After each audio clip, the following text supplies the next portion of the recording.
আসসালামু আলাইকুম। Welcome everybody two Bangladesh affairs. আজকে আমরা আলোচনা করব ভৌগোলিক উপনাম নিয়ে। বাংলাদেশ বিষয়াবলী পরীক্ষায় খুবই গুরুত্বপূর্ণ একটা বিষয়। এখান থেকে প্রতিটি পরীক্ষায় 1 নম্বরের কমন পাবেন আপনারা নিশ্চিত। আমরা জানি যে পৃথিবীর বিভিন্ন দেশের মতো আমাদের বাংলাদেশও ভৌগোলিকভাবে নানা উপনামে পরিচিত এবং বাংলাদেশের বিভিন্ন জেলা বা পর্যটন স্থানগুলো ভৌগোলিকভাবে নানা নামে পরিচিত। আজকে সেই বিষয়গুলো নিয়ে আমরা আলোচনা করব। আমরা জানি যে বাংলাদেশ নদীমাতৃক দেশ, বাংলাদেশ ভাটির দেশ এবং সোনালী আঁশের দেশও বাংলাদেশ। এছাড়া পৃথিবীর সবচেয়ে বড় ম্যানগ্রোভ বন সুন্দরবন বাংলাদেশে অবস্থিত, এজন্য ম্যানগ্রোভ বনের দেশও বলা হয় বাংলাদেশকে। এছাড়া পৃথিবীর সবচেয়ে বড় সমুদ্র সৈকত কক্সবাজার সেটাও বাংলাদেশে অবস্থিত, এজন্য সমুদ্র সৈকতের দেশও বলা হয় বাংলাদেশকে। 360 আউলিয়ার দেশ সিলেট, 12 আউলিয়ার দেশ চট্টগ্রাম। এটা মনে রাখার টেকনিক আপনারা অ্যাপ্লাই করতে পারেন যে 60 সিলেট, 12 চট্টগ্রাম। চায়ের দেশ মৌলভীবাজার, কিন্তু চায়ের রাজধানী যদি বলে তাহলে সেটা হবে শ্রীমঙ্গল, যদিও সেটা মৌলভীবাজারেই অবস্থিত। প্রাচ্যের ডান্ডি নারায়ণগঞ্জ, আসলে ডান্ডি স্কটল্যান্ডে অবস্থিত।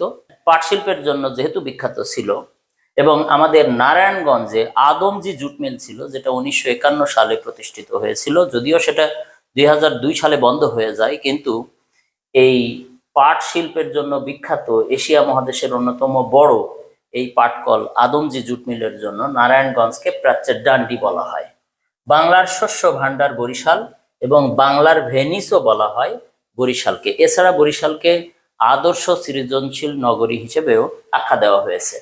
বাংলাদেশের প্রবেশদ্বার চট্টগ্রাম, কিন্তু উত্তরবঙ্গের প্রবেশদ্বার আবার বগুড়া। রিকশার নগরী বলা হয় ঢাকাকে এবং ঢাকাকে মসজিদের নগর বা শহরও বলা হয়। আবার বাংলাদেশে এমন একটা শহর আছে যেখানে রিকশা পাওয়া যায় না, অর্থাৎ রাঙামাটি, সেখানে কোনো রিকশা চলাচল করে না।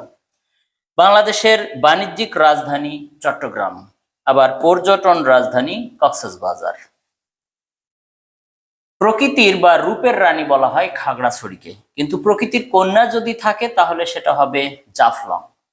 হিমালয়ের কন্যা আবার পঞ্চগড়, আবার পাহাড়ি কন্যা বান্দরবন, কিন্তু সাগর কন্যা আবার কুয়াকাটা পটুয়াখালী।